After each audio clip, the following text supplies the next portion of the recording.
अगर ओरिजिन को शिफ्ट कर दिया जाए तो कॉम्प्लेक्स नंबर पर क्या इम्पैक्ट पड़ता है वो, इनवर्स पॉइंट्स क्या होते हैं ये बात, और डॉट एंड क्रॉस प्रोडक्ट अगर निकालूं मैं कॉम्प्लेक्स नंबर्स को वेक्टर्स की तरह ट्रीट करके तो क्या क्या नई चीज़ें निकल कर आती हैं, उन पर आज हम डिस्कशन हमारा करेंगे।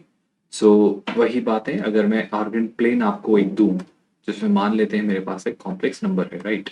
तो आप खुद सोचो, एक एग्जाम्पल के तौर पर मैं आपको समझाता हूँ। जैसे ये 2+3 आयोटा एक कॉम्प्लेक्स नंबर है। ये 2+3 आयोटा क्यों है? क्योंकि इसका जो एक्स और वाई कोऑर्डिनेट, रियल पार्ट 2 है और इमेजिनरी पार्ट 3 है। I hope you are getting my statement very clearly. Now let's say ये 2 और 3 का रीजन एक और होता है स्टूडेंट्स की, इस कॉम्प्लेक्स नंबर को अगर आप देखें तो इसकी जो एक्स एक्सिस से डिस्टेंस है, मतलब वाई एक्सिस और एक्स एक्सिस से जो डिस्टेंस है वही इसके वाई और एक्स कोऑर्डिनेट रिस्पेक्टिवली बनाती है। अगर आप मेरा स्टेटमेंट समझ पा रहे हैं तो मैं जो कहना चाह रहा हूँ वो ये है कि इस पॉइंट को अगर आप देखें दोनों नजरियों से, है ना, तो मैंने इसको एक्स एक्सिस और वाई एक्सिस से परपेंडिकुलर डिस्टेंस के टर्म्स में आपको दिखाने की कोशिश की है। तो ये जो पॉइंट है 2,3, राइट, अगर इसे आप एक कॉम्प्लेक्स नंबर कह लें z, जो कि है technically 2 plus basically z complex number जो मैं से कह रहा हूँ वो है 2+3 आयोटा, राइट। तो ये 2+3 आयोटा इसलिए है। दूसरा कारण इसे 2+3 आयोटा कहने का कि ये जो डिस्टेंस है ये आई होप आप सबको दिख रही है, 2 होगी और सॉरी 2 होगी, और ये जो डिस्टेंस है डिस्टेंस 3 रही होगी। I hope this part is very well understood by.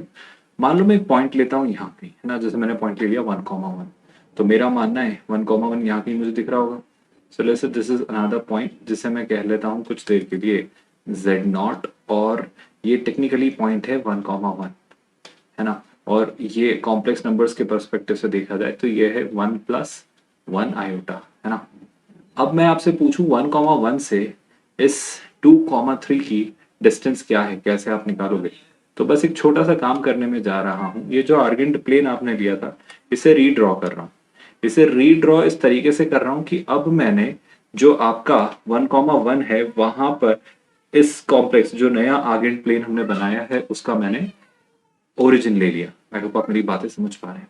अब आप थोड़ा सा कॉमन सेंस से बताइएगा कि आपको नहीं लगता कि यहाँ पर ये जो डिस्टेंस है डिस्टेंस 1 होगी और ये जो डिस्टेंस थी, I hope you all are realising, distance 2 थी, है ना। तो शराय से ये जो डिस्टेंस अब रही होगी, ये डिस्टेंस कितनी हो जानी है? ये डिस्टेंस 1 हो जाएगी अगर ये डिस्टेंस भी 1 थी तो। सिमिलरली अगर मैं आपको कुछ और चीजें दिखाऊं, जैसे कि ये जो डिस्टेंस है टोटल, ये डिस्टेंस कितनी है? Distance I hope you all can सी 3 है। इसमें अगर मैं आपसे पूछूं ये डिस्टेंस, तो आप बताएं ये डिस्टेंस कितनी होगी? ये डिस्टेंस 1 होगी। तो आप बताओ अब ये जो डिस्टेंस है, जो ये डिस्टेंस बच जा रही है, इस डिस्टेंस की मैं बात कर रहा हूँ, ये डिस्टेंस कितनी होगी? आई होप आप सब देख पा रहे हैं, डिस्टेंस 2 होगी। मतलब मैं ये कहना चाह रहा हूँ 1,1 को अगर मैं कुछ देर के लिए एक ओरिजिन मान लूं, ओरिजिनली ओरिजिन यही था, पर मान लो मैं इसे एक नया ओरिजिन कह दूं, तो 2,3 क्या बन जाना है? आप खुद सोचो। सर 2,3 इस नए ओरिजिन के रिस्पेक्ट में 1,2 बन जाएगा अगर आप देख पा रहे हो तो 2,3 नया पर्सपेक्टिव से 1,2 बन जाएगा, यानी 1+2 आयोटा। ये सब पूरी कहानी इसलिए हुई स्टूडेंट्स, अगर आप मेरी बात समझ पा रहे हैं तो। अब अगर मैं इसे एक जनरलाइज्ड वर्जन देना चाहूँ, मतलब ओवरऑल एक कंप्लीट जनरलाइजेशन आपको दूं, तो आपके पास एक आर्गन प्लेन है। इस आर्गन प्लेन में आपके पास एक कॉम्प्लेक्स नंबर है z, है ना, ये आपका ओरिजिन है। आपने एक और नया आर्गन प्लेन बनाया, लेकिन इस नए आर्गन प्लेन की खास बात यह है कि ये नया जो आर्गन प्लेन है ये पुराने वाले आर्गन प्लेन के z0 पर अपना ओरिजिन लाता है। मतलब जैसे कि मान लो ये 1+1 आयोटा है, पर यहां पर इस नए आर्गन प्लेन का ओरिजिन है। तो ये जो z है ना, ये पुराने सिस्टम के अकॉर्डिंग z रहा होगा, नए सिस्टम के अकॉर्डिंग ये जो बन चुका होगा that will B z+z0। I repeat my statement, बड़ी ही सिंपल सी बात है जो मैं कहना चाह रहा हूं वो ये कि ये जो z है, देखो सिंपल सी भाषा यहां समझो, अगर यहां समझ आ गया तो वहां पर समझना मुश्किल नहीं होगा। दोबारा सुन लीजिए। पुराने सिस्टम के अकॉर्डिंग ये 2+3 आयोटा था, जहां पर ओरिजिन आपका 0+0 आयोटा था, है ना। अब मैंने एक नया सिस्टम बिल्ड किया, वही एक्स एक्सिस और वाई एक्सिस, यानी वही आर्गन प्लेन, लेकिन इसमें जो इसका ओरिजिन है, आई होप आप देख पा रहे हो, वो पुराने के 1,1 पर लाई कर रहे हैं। तो ये जो 2+3 आयोटा है इस नए आर्गेंट प्लेन के अकॉर्डिंग 2+3 आयोटा ना होकर बताओ क्या हो जाएगा? 2+3 आयोटा -1+1 आयोटा, यानी नए सिस्टम के अकॉर्डिंग ये हो जाना है 1+2 आयोटा। अगर आपने ओरिजिन कहां शिफ्ट कर दिया? 1+ आयोटा पर। आई होप अभी आप मेरी बातें समझ पा रहे हैं बहुत क्लैरिटी के साथ। यही बात यहां कहना चाह रहा हूं, सिंपल सी बात है, गौर से सुनिएगा कि अगर आपके पास एक कॉम्प्लेक्स नंबर z है, this is z according to the previous system, है ना। आई होप आप समझ पा रहे हैं, according to the previous arrangement, है ना। आई होप मेरी लैंग्वेज आपको कंफ्यूज नहीं कर रही है ना। This is origin also according to the previous arrangement, तो ये भी आपकी ओरिजिन है प्रीवियस अरेंजमेंट के अकॉर्डिंग, है ना। तो ये भी ओरिजिन जो है ये प्रीवियस अरेंजमेंट के according. And this is Z naught also according to the previous arrangement, तो ये जो जेड नॉट है ये प्रीवियस अरेंजमेंट के हिसाब से ही है। पर अब ये जेड नॉट जो है, this Z not is now origin. अब ये जेड नॉट क्या है, ओरिजिन। ओरिजिन पहले क्या हुआ करता था, ओ। अब कौन है ओरिजिन, अब ओरिजिन है जेड नॉट। कैसे, according to the new arrangement. तो न्यू अरेंजमेंट के अकॉर्डिंग आपका ओरिजिन कौन है, जेड नॉट। आई होप आप मेरी लैंग्वेज समझ पा रहे हैं। सो इस न्यू अरेंजमेंट के अकॉर्डिंग जो z होगा, मतलब इस पॉइंट के जो कोऑर्डिनेट्स होंगे न्यू अरेंजमेंट के अकॉर्डिंग, इस पॉइंट के कोऑर्डिनेट्स जो z था according to the new arrangement, इस पॉइंट के कोऑर्डिनेट्स न्यू अरेंजमेंट के अकॉर्डिंग होंगे z minus Z naught. I hope मेरी लैंग्वेज, मेरा सिस्टम, मेरा एक्सप्लेनेशन आपको कंफ्यूज नहीं कर रहा है और आप ये बातें क्लैरिटी के साथ समझ पा रहे हैं बिना कंफ्यूज हुए। और अगर कंफ्यूजन नहीं है तो बहुत अच्छे से क्लैरिटी मिल जाएगी अगर हम एक क्वेश्चन कर लें, हाँ। So let's take an example, let's do a question here so that we can get more clarity, है ना। देखिएगा गौर से। I hope you all can see this question right there in front of you. So here we are given an equilateral triangle. If you wish to draw it on an argent plane, तो आप draw कर सकते हैं, बाकी आपको वैसे भी hopefully समझ आएगा। तो यू आर हैविंग और you are dealing with an equilateral triangle on the argent plane. So imagine this as an equilateral triangle, है ना। Z1, Z2, Z3 are the vertices. So this is Z1, this is Z2, and this is Z3. So these are the three vertices of this equilateral triangle. I hope ये बात समझ आ रही। Circum centre जो basically होता है equilateral triangle का, चाहे वो सर्कम सेंटर हो, सेंट्रॉइड, इन सेंटर या फिर orthocentre, technically equilateral triangle में they all coincide. So let's imagine this point over here is the circumcentre, और इस सर्कम सेंटर को मैं डिनोट कर रहा हूँ Z0 से, ऐसा उन्होंने कहा है।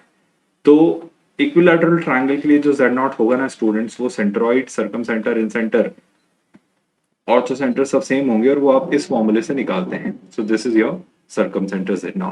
अब उसने ये कहा कि आपने अपने जो ओरिजिन को है वो ओरिजिन पर ना रखते हुए Z0 पर शिफ्ट कर दिया। आई होप ये शिफ्टिंग ऑफ ओरिजिन का क्वेश्चन है। तो आपने वही आर्गेंट प्लेन दोबारा ड्रॉ किया, लेकिन इस आर्गेंट प्लेन की अब खास बात क्या है स्टूडेंट्स, इस आर्गेंट प्लेन की खास बात अब ये हो जानी है कि इसमें जो ओरिजिन है वो Z0 पर है। तो उसका ये कहना है जब ऐसा किया गया तो जो नए Z1, Z2, Z3 बने, ये न्यू कॉम्प्लेक्स नंबर थे उन्हीं वर्टाइसेस के, है ना। ये small Z1, small Z2, small Z3 थे। अब जो बने वो कैपिटल Z1, कैपिटल Z2 और कैपिटल Z3 बने। क्या आपको याद है, इस कॉम्प्लेक्स नंबर को अगर मैं कैपिटल Z1 से दिखाऊं तो capital Z1 will be nothing but small Z0 minus, sorry, small Z1 minus Z0। इस कॉम्प्लेक्स नंबर को नए सिस्टम से अगर मैं दिखाऊं, so this is capital Z2, which is nothing but what? This is small z2 minus z0. And this complex number is nothing but capital Z3, which is nothing but small z3 minus z0. I hope अब आप ये बात समझ पा रहे हैं कि जो नया हमने रिप्रेजेंटेशन लिया है वो ऐसा क्यों है। बड़ी ही क्लैरिटी के साथ मेरा ये मानना है आप समझ पा रहे हैं। क्या मैं ये कह सकता हूँ स्टूडेंट्स कि जो स्मॉल z1 होगा वो कैपिटल Z1 प्लस Z0 होगा, जो स्मॉल Z2 होगा वो कैपिटल Z2 प्लस Z0 होगा, और जो स्मॉल Z3 होगा वो कैपिटल Z3 प्लस Z0 होगा। I hope this particular part can very easily be said over here now. My only point is, एक काम करते हैं, अगर ऐसा हुआ है तो शैल आई से जो हमारे पास यहाँ एक रिजल्ट आया था, इस कंक्लूजन को मैं लिखता हूँ, है ना। इस कंक्लूजन को ऐसे लिख सकता हूँ क्या, that 3 times Z0 is equal to Z1 plus Z2 plus Z3। इस कंक्लूजन में, ये जो कंक्लूजन हमें यहाँ मिला था, इसमें जो small Z1, small Z2, small Z3 हैं उनको मैं इन वैल्यू से रिप्लेस कर रहा हूँ। तो बताओ क्या मिलेगा। LHS में मिलना है 3 टाइम्स Z0, पर RHS में मिलेगा small Z1 gets replaced by capital Z1 plus Z0, small z2 will be capital Z2 plus Z0. I hope you are not getting confused. And small z3 will get replaced by capital Z3 plus Z0. When you add all these three, आपको क्या मिलता है वो देखिएगा। मेरा ये मानना है Z0, Z0, Z0 are cancelled by this 3 times Z0. So technically capital Z1 plus capital Z2 plus capital Z3 I have received as 0, मतलब इन तीनों का सम मुझे 0 मिला। मुझे जो बोला गया था वो ये कि इनका स्क्वायर्स का सम भी 0 होगा ना। How do you figure that out? एक छोटा सा काम करते हैं, इस इक्वेशन का दोनों तरफ स्क्वायर करते हैं, तो क्या मिलेगा? z1 का स्क्वायर प्लस z2 का स्क्वायर प्लस z3 का स्क्वायर प्लस, आई होप आप समझ पा रहे हैं, 2 times z1 z2 plus 2 times z2 z3 plus 2 times z3 z1, और RHS में 0 का स्क्वायर 0।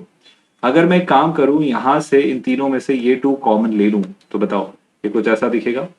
क्या आपको ये बात याद है कि अगर मेरे पास एक ट्रायंगल है जो कि एक इक्विलैटरल ट्रायंगल है, if I am having an equilateral triangle जिसकी वर्टाइसिस में डिनोट करवा रहा हूं कैपिटल Z1, कैपिटल Z2 और कैपिटल Z3 से, तो मैं जानता हूं अगर ये ट्रायंगल इक्विलैटरल ट्रायंगल है, if this triangle is an equilateral triangle, in that case हमने प्रॉपर्टी पढ़ी है that z1 z2 plus z2 z3 plus z3 z1 जो होता है वो z1 square plus z2 square plus z3 square के equal होता है, विच मीन्स अगर इसकी ये वैल्यू जो मुझे यहां दी गई है अगर मैं उसे इससे रिप्लेस करूं तो मुझे जो फाइनल रिजल्ट मिलेगा that will be 3 times z1 square plus z2 square plus z3 square is equal to 0, which means I am able to conclude z1 square plus z2 square plus z3 square as 0। I hope ये बात आप समझ पाए exactly हमने इसे कैसे prove किया और कैसे वर्कआउट किया। This is all about shifting the origin। अगर किसी origin को शिफ्ट किया जाए तो उसका यही मतलब होता है। Now, let us discuss two more terminologies। पहले हम डिस्कस करेंगे इनवर्स पॉइंट्स क्या होते हैं, उसके बाद हम डॉट और क्रॉस प्रोडक्ट और उससे रिलेटेड कई सारी लर्निंग्स को डिस्कस करेंगे। Inverse point with respect to a line का क्या मतलब होता है वो सुनना। मेरे पास मान लो 2 पॉइंट्स हैं P और Q, है ना, और मैं कहूं P और Q एक दूसरे के P and Q are set to be inverse points with respect to the line RS। तो आपके पास 2 चीजें होनी है स्टूडेंट्स। पहले तो आपके पास एक स्ट्रेट लाइन होगी। So first of all, you'll be having a straight line, let's say RS। So ये मेरे पास एक straight line है, imagine this as a straight line RS, है ना, तो ये एक straight line आ जाती है, let's call it RS। अब मैं 2 पॉइंट्स ले लेता हूं P और Q। अब P और Q इस straight line RS के रिस्पेक्ट में इनवर्स पॉइंट्स होंगे अगर, सुनिएगा ध्यान से, Q जो है वो P की इमेज है RS में। I repeat my statement, अगर जो P है वो Q की इमेज है RS में, वाइसा वर्सा। मेरा कहना बस इतना सा है, गौर से सुनिएगा। आपने अगर 2 पॉइंट्स ले लिए कुछ इस तरीके से, यहाँ पर टेक्निकली ये 2 पॉइंट्स हैं, आई होप आप समझ पा रहे हैं, ये जो है ये 2 पॉइंट्स हैं, है ना। इसमें एक पॉइंट है यहाँ P और एक पॉइंट है यहाँ ये Q। तो जब आप P से इस लाइन की परपेंडिकुलर डिस्टेंस निकालें और Q से इस लाइन की परपेंडिकुलर डिस्टेंस निकालें, अगर वो सेम आ जाए, ये कब सेम आएगी स्टूडेंट्स? ये तभी सेम आएगी जब P और Q एक दूसरे के क्या होंगे? Mirror image. आई होप आप समझ पा रहे हैं। If P is the image of Q with respect to the straight line RS, तो ये जो P और S हैं, आई होप आप समझ रहे हो, इन दैट केस ये जो P और Q हैं are called inverse points of each other. I hope अब आप मेरी लैंग्वेज समझ पाए और क्लैरिटी से सोच पा रहे हो कि इसका क्या मतलब है। आप ऐसा नहीं सोच रहे हो कि स्टूडेंट्स की इसी को एक और पर्सपेक्टिव से देखा जा सकता था कि सर एक तरीका ये हुआ, मान लिया, क्या दूसरा तरीका ये नहीं हो सकता था कि जो लाइन RS है वो PQ का बाइसेक्टर है? आई रिपीट, ये जो लाइन RS है वो PQ का क्या है? वो परपेंडिकुलर बाइसेक्टर है। I hope you all can see that very clearly. So इस तरीके से भी देखा जा सकता है कि अगर कोई लाइन इन्हीं 2 पॉइंट्स के लिए परपेंडिकुलर बाइसेक्टर की तरह बिहेव कर रही है तो वो दोनों लाइन पॉइंट्स एक दूसरे के इनवर्स पॉइंट्स होते हैं। So I hope inverse points का कंसेप्ट आपको समझ आ रहा है with respect to a straight line. Inverse points के कंसेप्ट को समझ लेने के बाद let's have a discussion on the concept of inverse point with respect to a circle. जैसे अभी हमने इनवर्स पॉइंट किसके रिस्पेक्ट में देखे, this is the concept of inverse points with respect to a line. I hope you are reading my statement. Same concept अब मैं देखना चाह रहा हूं, मतलब कंसेप्ट वही है इनवर्स पॉइंट्स का लेकिन इस बार इनवर्स पॉइंट्स का डिस्कशन हम करेंगे with respect to a circle. तो सर्कल के रिस्पेक्ट में दो पॉइंट्स एक दूसरे के इनवर्स पॉइंट्स कब होते हैं वो सुनिएगा। आपके पास एक सर्कल है जिसका लेट्स से सेंटर है सी, और उस सर्कल के पास पी और क्यू दो पॉइंट्स हैं जो कि एक दूसरे के इनवर्स हैं। तो ये पी और क्यू इनवर्स बस दो केसेस में हो जाएंगे। पहला केस सी पी और क्यू कोलिनियर होने चाहिए। दूसरा केस सीपी और सी क्यू का प्रोडक्ट उस सर्कल की रेडियस के स्क्वायर के इक्वल होना चाहिए। मैं जो कह रहा हूं वो दोबारा सुन लीजिए स्टूडेंट्स। मान लेते हैं आपके पास एक सर्कल है ना। Let's say you are having a circle. इस सर्कल की खास बात क्या है, इस सर्कल का लेट्स से एक सेंटर है ना। इस सर्कल का आपके पास एक ये सेंटर है। अब मान लो आपके पास दो पॉइंट्स मिलते हैं, है ना। दो पॉइंट्स कुछ इस तरीके से मिलते हैं कि वो दो पॉइंट्स इस सर्कल के सेंटर के साथ कोलिनियर होने चाहिए। तो मान लो ये सर्कल का सेंटर है सी, ये मैंने एक पॉइंट मान लिया लेट्स से पी, और ये मैंने एक पॉइंट मान लिया क्यू। पहली कंडीशन कि अगर आप कहना चाह रहे हो that if you wish to claim P and Q are inverse points with respect to the circle, फिर तब पॉसिबल है जब पहली बार सर्कल का सेंटर P और ये Q कैसे हो, ये तीनों कोलिनियर हो। पहली कंडीशन। सेकेंड कंडीशन ये आती है स्टूडेंट्स कि सर्कल के सेंटर से P पॉइंट तक की डिस्टेंस, आई होप आप सुन रहे हो, और सर्कल के ही सेंटर से Q पॉइंट तक की डिस्टेंस, ये जो दो डिस्टेंसेस हैं, है ना, कौन कौन से डिस्टेंस, CP और CQ, इन दोनों डिस्टेंसेस का प्रोडक्ट इस सर्कल की रेडियस, इस सर्कल की रेडियस के स्क्वायर के इक्वल होना चाहिए। अगर ऐसा कुछ होता है तो आप कह सकते हैं कि ये जो P पॉइंट और Q पॉइंट हैं ये दोनों एक दूसरे के इनवर्स हैं with respect to the circle. I hope अब आप समझ पा रहे हैं कि एग्जैक्टली हम क्या डिस्कस करना चाह रहे हैं। तो अगर आप इनवर्स पॉइंट्स का कंसेप्ट समझ पाए तो now let's discuss dot and cross product, है ना। मतलब वैसे डॉट एंड क्रॉस प्रोडक्ट आप कहां पढ़ते हैं, जब आप वेक्टर्स को समझते हैं, पर हमने ये डिस्कशन किया है कि आप कॉम्प्लेक्स नंबर्स को भी वेक्टर्स की तरह रिप्रेजेंट कर सकते हैं। तो अगर कॉम्प्लेक्स नंबर्स को वेक्टर्स की तरह रिप्रेजेंट कर लिया जाए तो क्या यहाँ पर भी डॉट एंड क्रॉस प्रोडक्ट समझा जा सकता है? मेरा कहना है जी हाँ। अगर कॉम्प्लेक्स नंबर्स का भी आप डॉट एंड क्रॉस प्रोडक्ट निकालें तो ना सिर्फ डॉट एंड क्रॉस प्रोडक्ट बल्कि उनकी कोलिनियरिटी, उनका प्रोजेक्शन, उनसे रिलेटेड कई सारी बातें आप वेक्टर्स के पर्सपेक्टिव से ही यहाँ एक्सटेंड कर सकते हैं। आई होप आप मेरा स्टेटमेंट पहले तो समझ पा रहे हैं ना। सिंपल सिंपल सी बातें हैं स्टूडेंट्स। अगर मैं आपसे एक सीधा सीधा स्टेटमेंट कहूं कि मान लो आपके पास इस तरीके से कॉम्प्लेक्स नंबर हैं कुछ दो, है ना, दो कॉम्प्लेक्स नंबर, ऑफ कोर्स मैं वेक्टर्स की तरह ले रहा हूं, तो एक कॉम्प्लेक्स नंबर ये रहा मान लो और एक कॉम्प्लेक्स नंबर ये रहा, है ना। ऑफ कोर्स मैं यहाँ पर इनका जो कन्वर्जेंस है वो पॉइंट में O मान लेता हूँ, है ना। इसे मैं Z1 कह लेता हूँ और इसे मैं कह लेता हूँ Z2। आई होप ये बात आप समझ पा रहे हो। और Z1 और Z2 के बीच में जो एंगल है that I am assuming as theta. तो मैं कोनी मेथड से सीधे सीधे जानता हूं कि Z2 माइनस O जो है अपॉन Z1 माइनस O जो है वो हमेशा Z2 और Z1 के मॉड्यूलस का रेशो, आई होप आप ये बात जानते हैं, टाइम्स e⁻ आयोटा थीटा होता है। ये हमने कोनी method rotation of complex numbers में समझा है। आई होप इस बात को लेकर तो आपको कोई शिकायत नहीं है। इस बात को थोड़ा और एक अलग पर्सपेक्टिव से लिखूं तो ऐसा लिख सकता हूँ ना, मतलब Z2 minus Z1 upon mod of Z2 upon Z1 times e⁻ iota theta. मैं एक छोटा सा काम करने चाह रहा हूं कि मैं Z1 के कॉन्जुगेट से LHS में न्यूमरेटर और डिनोमिनेटर को मल्टीप्लाई करूं। I hope I can do that. What is the advantage of doing this? ध्यान से देखिएगा, अगर आपने ऐसा किया तो न्यूमरेटर में तो सिंपली मुझे क्या मिल रहा है, मुझे मिल रहा है Z2 टाइम्स Z1 बार, है ना। लेकिन डिनोमिनेटर में डू नॉट थिंक, आपको एक प्रॉपर्टी याद होगी, ZZ बार हमेशा आपके मॉड ऑफ Z का स्क्वायर होता है। बस यही प्रॉपर्टी यहाँ पर अगर मैं इंट्रोड्यूस करूं तो डिनोमिनेटर में जो होगा वो क्या हो जाना है स्टूडेंट्स, हो जाएगा मॉड Z1 का स्क्वायर। मैं उसे राइट हैंड साइड शिफ्ट कर देता हूँ। तो राइट हैंड साइड पे मुझे मिल रहा है मॉड Z1 का square times mod Z2 upon mod Z1। आई होप आप सुन रहे हैं, टाइम्स e⁻ आयोटा थीटा। आई होप आप ये बात समझ पाए जो भी यहाँ मैंने लिखी है, कही है या समझाने की आपको कोशिश की ना।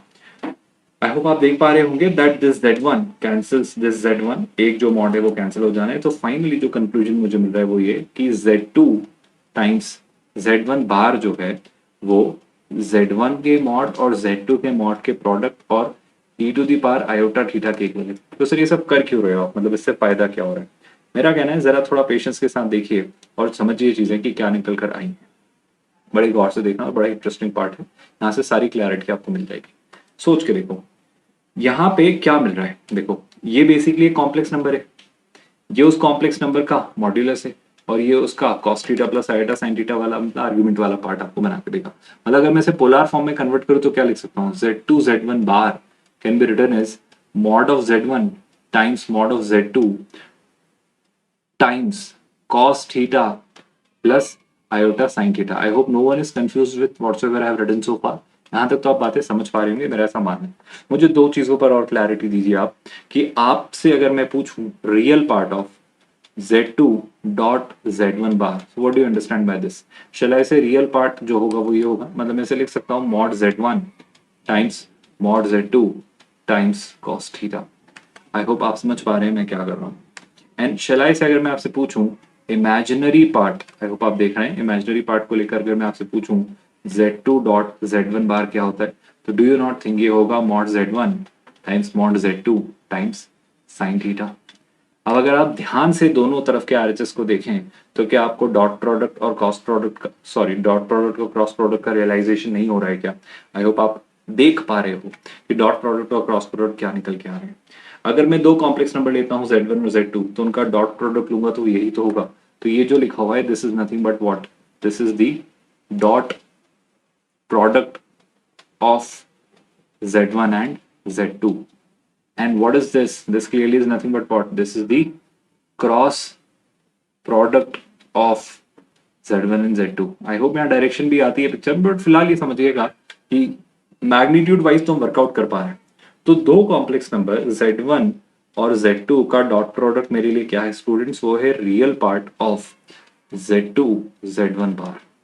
और याद करिए दो कॉम्प्लेक्स नंबर का क्रॉस प्रोडक्ट क्या है स्टूडेंट, Z1 क्रॉस Z2, वो है imaginary part of Z2 Z1 बार। क्या मैं इन्हें भी और थोड़ा सिंप्लीफाई कर सकता हूं? अगर आपको हमारी लर्निंग्स याद हो जो हमने डिस्कस की है कई दफा, तो आप याद करिए real part of Z2 Z1 बार जो होता है, या इवन आप कहें Z1 बार Z2 एक ही बात है, इसे आप चाहें तो ये भी कह सकते हैं, इससे कोई फर्क नहीं पड़ेगा। Z1 bar Z2, I hope आप समझ पा रहे हैं, ये ऑर्डर मैटर यहाँ नहीं करता। इवन यहाँ भी आप जब लिख रहे हैं क्रॉस प्रोडक्ट तो इसे आप लिख सकते हैं imaginary part of Z1 times Z2, है ना। तो real part of Z1 bar Z2 अगर आप याद करें तो हमने डिस्कस कर रखा है x1 x2 plus y1 y2 होता है। So that's one of the learnings कि दो कॉम्प्लेक्स नंबर्स का डॉट प्रोडक्ट ये होता है। सिमिलरली अगर मैं क्रॉस प्रोडक्ट की बात करूं यानी imaginary part of Z1 bar dot Z2, ये जो होता है that also we have discussed, ये होता है आपका x1 y2 minus x2 y1। आप निकाल के देख लीजिएगा यही आना है, तो ये हो जाता है आपका Z1 क्रॉस Z2। तो ये जो दो लर्निंग्स यहाँ हमने डिस्कवर की हैं, ये लर्निंग्स याद रखिएगा कि अगर मुझे कल को लगता है वेक्टर्स का डॉट प्रोडक्ट और वेक्टर्स का क्रॉस प्रोडक्ट, तो मैं उसे कॉम्प्लेक्स नंबर्स के परस्पेक्टिव से भी इस नजरिए से देख सकता हूँ। आई होप ये दो लर्निंग्स काफी क्रूशियल है और आपको याद रहेंगी। मतलब यहाँ पे x1 x2 y1 y2 I hope क्या है मुझे शायद आपको बताने की जरूरत नहीं। यहाँ पर z1 जो है वो basically x1 plus iota y1 है ऑफ कोर्स, और z2 जो है वो clearly x2 plus iota y2 है। I hope this learning is very well understood and digested by all of you. ना कुछ लर्निंग्स है जो मैं आपसे शेयर करना चाह रहा हूँ। लर्निंग्स इन्हीं बातों पर बेस्ड हैं जो बातें अभी हमने डिस्कस की हैं डॉट और क्रॉस प्रोडक्ट को लेकर। सो पहली लर्निंग सुनिएगा ध्यान से, अगर दो कॉम्प्लेक्स नंबर परपेंडिकुलर है ना, मतलब पहला स्टेटमेंट ये है कि अगर Z1 जो कॉम्प्लेक्स नंबर है वो Z2 पर परपेंडिकुलर है। आई होप आप सोच पा रहे हो दो कॉम्प्लेक्स नंबर Z1 Z2 एक दूसरे पर कैसे परपेंडिकुलर हो सकते हैं। तो याद रखिएगा उस केस में इन दोनों का डॉट प्रोडक्ट 0 होगा। यही बात हम वेक्टर्स के लिए भी जानते हैं। सिमिलरली कोई कहे कि अगर दो कॉम्प्लेक्स नंबर पैरेलल है, मतलब Z1 जो है वो पैरेलल है किसके साथ, Z2 के साथ, तो याद रखिएगा उन दोनों कॉम्प्लेक्स नंबर्स का क्रॉस प्रोडक्ट उस केस में 0 होगा। आई होप ये बात आप समझ पाए। अगर मैं आपसे कहूं कि कॉम्प्लेक्स नंबर Z1 का प्रोजेक्शन निकालना है, आई होप आप समझते हो प्रोजेक्शन का कंसेप्ट क्या है। एक ब्रॉडर आइडिया दे रहा हूँ, वेक्टर्स इन 3D में ही हम समझेंगे। ये मान लीजिए कॉम्प्लेक्स नंबर Z1 है और ये मान लीजिए कॉम्प्लेक्स नंबर, यहाँ पर एक और मैं कॉम्प्लेक्स नंबर ड्रॉ करता हूँ, लेट्स से ये आपका Z2 है ना। यहाँ पर मैंने एक और कॉम्प्लेक्स नंबर ड्रॉ किया है इस तरीके से, ये मान लीजिए कॉम्प्लेक्स नंबर Z2। तो कॉम्प्लेक्स नंबर Z1 का जो प्रोजेक्शन आप Z2 पे निकालेंगे बड़ा सिंपल सा कंसेप्ट है। आप कुछ मत करिए, आप Z1 से Z2 पर एक परपेंडिकुलर ड्रॉ कर दीजिए। आई रिपीट, मैं लिख देता हूं, ये कॉम्प्लेक्स नंबर आपका Z1 था, ये कॉम्प्लेक्स नंबर Z2 था। तो जो Z1 से Z2 पर आपने परपेंडिकुलर ड्रॉप किया है, तो ये जो लेंथ आई है, ये length, this length over here is called the projection of Z1 on Z2। I hope आप समझ पाए। मतलब इसी कंसेप्ट को मैं यहाँ लिख रहा हूँ कि अगर मैं पूछूं आपसे कि आपको प्रोजेक्शन निकालना है किसका, कॉम्प्लेक्स नंबर Z1 का ऑन Z2, तो उसके लिए सीधा सीधा फॉर्मूला है। इट सेज जब आप Z1 का Z2 पर प्रोजेक्शन निकाल रहे हैं तो आप Z1 और Z2 दोनों का डॉट प्रोडक्ट ले लीजिए और इस डॉट प्रोडक्ट को Z2 के मॉड से डिवाइड कीजिए। इसका डेरिवेशन हम वेक्टर्स इन 3D में पढ़ेंगे स्टूडेंट्स, तो तब तक के लिए थोड़ा पेशेंस रखिएगा। सिंपल सा ही मतलब कंसेप्ट है, ज्यादा मुश्किल बातें नहीं है। आप नॉर्मल राइट एंगल ट्रायंगल से चीजें समझ सकते हैं। वाइसा वर्सा अगर मैं आपसे कहूं प्रोजेक्शन निकालना है Z2 का ऑन Z1, तो बताएं वो कैसे निकलेगा भाई।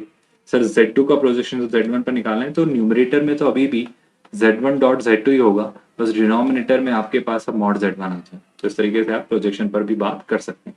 प्रोजेक्शन के अलावा और भी कुछ बातें हैं क्या? बिल्कुल। जैसे कि मान लो मैं एक ट्रायंगल बना लेता हूँ, मैं एक ट्रायंगल बना रहा हूँ, एक रैंडम कोई सा भी नॉर्मल ऑर्डिनरी ट्रायंगल है ना, इसके बारे में कोई कुछ खास बात मुझे नहीं पता है। This is just a scaling triangle, मतलब राइट एंगल, आइसोसेलेस, इक्विलैटरल कुछ भी हो सकता है। I am just giving you a perspective. तो मान लो इसमें एक कॉम्प्लेक्स नंबर Z1 से रिप्रेजेंट हो रहा है ना, और दूसरी साइड रिप्रेजेंट हो रही है कॉम्प्लेक्स नंबर Z2 से। तो इस ट्रायंगल की मैं दो साइड्स जानता हूँ, Z1 एंड Z2। तो इस कॉम्प्लेक्स नंबर मतलब इस ट्रायंगल का एरिया है ना, इस ट्रायंगल का एरिया, ये हमारी एक और बात है जो आप याद रखिएगा। Area of this triangle is given by half of modulus of Z1 cross Z2। इसे आप सिंपली ऐसे समझ सकते हैं, half of product of two sides times उनका इंक्लूडिंग एंगल का साइन रेशियो। अगर आपको एरिया ऑफ अ ट्रायंगल की प्रॉपर्टी याद है, बस उसी बात को हमने यहाँ पर अप्लाई करने की कोशिश की है। इसी तरीके से एक और बात याद रखिएगा, मान लो एक ट्रायंगल के बजाय आपके पास एक पैरेललोग्राम होता है। Basically in this case you are now dealing with a parallelogram. So imagine this over here is a parallelogram, और इस पैरेललोग्राम की भी दो मुझे साइड्स दे दी गई हैं, adjacent sides Z1 and Z2। I hope you are listening to this. तो इस पैरेललोग्राम का एरिया भी आप बता सकते हैं। So area of this parallelogram is given by nothing but the modulus of cross product of Z1 and Z2। ये सारी बातें हम वेक्टर्स इन 3D में with validation with proof discuss करेंगे, बट फिलहाल चूंकि डिस्कशन हो रहा है तो लर्निंग्स जरूर याद रखिएगा। इवन अगर मुझे एक पैरेललोग्राम दे दिया जाए मान लो कुछ इस तरीके से, और इस बार इस पैरेललोग्राम के डायगोनल्स दे दिए जाए, रिपीट, इस बार मुझे इस पैरेललोग्राम के क्या दे दिए जा रहे हैं स्टूडेंट्स, डायगोनल्स। एक डायगोनल ये बन जा रहा है यहाँ पर इस तरीके से, और दूसरा डायगोनल कुछ इस तरीके से यहाँ ये बन जा रहा है। तो मान लो ये दोनों diagonals are represented by complex numbers, जैसे ये Z1 है और ये वाला diagonal is represented by complex number Z2। तो उस केस में भी इस कॉम्प्लेक्स नंबर इस पैरेललोग्राम का जो एरिया होगा that is half of mod of Z1 cross Z2। इस तरीके से आप इन रिजल्ट्स पर काम करते हैं ना। लेट्स डिस्कस, अगर मेरे पास कॉम्प्लेक्स नंबर है Z1 एंड Z2, तो उस पर based dot product, cross product, projection, ये सब चीजें कैसे निकाली जाती हैं। This will understand through a question basically. So I am presenting a question right there in front of you. इस क्वेश्चन में मुझे सारी चीजें समझ आ जानी है कि कैसे निकलेंगी। जैसे शुरुआत अगर मैं करूं, Z1 डॉट Z2 निकालना है। Z1 आपका है बेसिकली 2 प्लस 5 आयोटा और Z2 है 3 माइनस आयोटा, राइट। तो मुझसे पूछा जा रहा है सबसे पहला क्वेश्चन कि आप निकाल के दीजिए Z1 dot Z2। I hope आपको याद आ रहा होगा, दो कॉम्प्लेक्स नंबर्स का डॉट प्रोडक्ट क्लियरली उनके रियल पार्ट्स का प्रोडक्ट प्लस उनके इंडिविजुअल इमेजिनरी पार्ट्स के प्रोडक्ट के इक्वल होता है। तो आई होप मुश्किल नहीं होगा ये ढूंढना कि 2 इंटू 3 6 और 5 इंटू -1 इज -5, है ना। तो 6 minus 5 is 1। So technically Z1 और Z2 का डॉट प्रोडक्ट इज 1।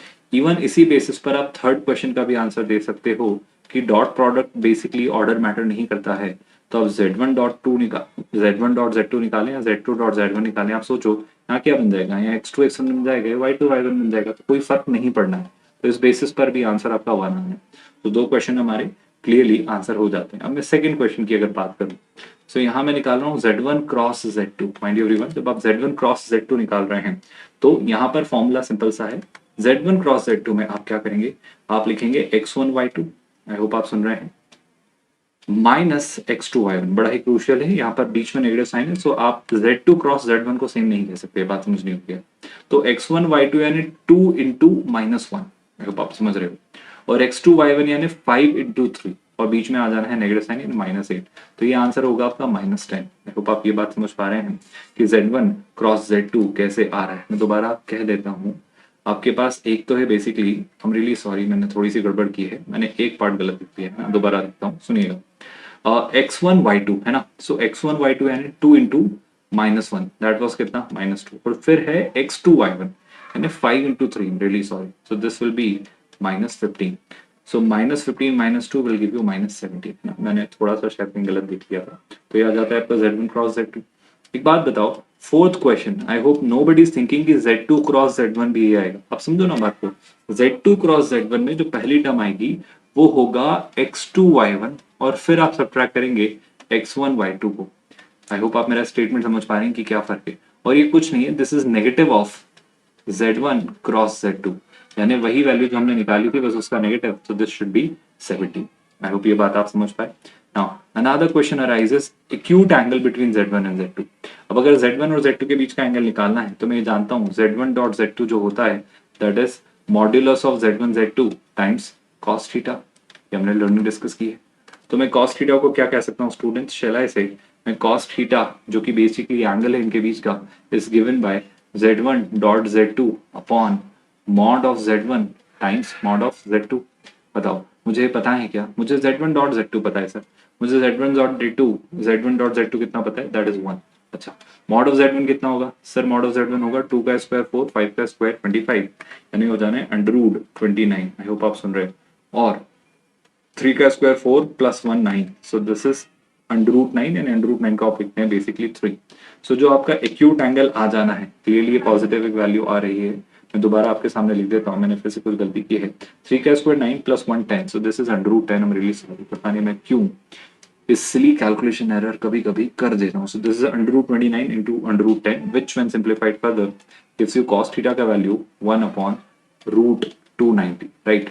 काफी छोटी वैल्यू है, पॉजिटिव ही रहनी है, इसलिए cos इनवर्स भी पॉजिटिव होगा। ये जो बातें मैं कर रहा हूँ इनवर्स ट्रिग्नोमेट्रिक फंक्शन में हम डिस्कस करेंगे, तो अभी फिलहाल आप थीटा को जो लिख सकते हैं that will be cos inverse of 1 by √290। I hope ये स्टेटमेंट समझ आए। एक और बात पूछिए, projection of z1 on z2। So I am asked, next question जो है वो है projection of z1 on z2। अगर आपको ये फॉर्मूले सीधे सीधे याद है तो z1 का जो प्रोजेक्शन है z2 पर, इसे ऐसे याद रख लीजिए कि दोनों का डॉट प्रोडक्ट तो लेना है ऑन z2, यानी डिनोमिनेटर में मॉड ऑफ z2 में ले लूंगा। z1 डॉट z2 हम निकाल चुके हैं 1 है, और मॉड z2 अभी हमने निकाला था √10। सो ये जो प्रोजेक्शन आएगा वो होगा 1/√10, and that's your answer to this question. Next session में हम कॉम्प्लेक्स नंबर की ज्योमेट्री से अपना डिस्कशन शुरू करेंगे।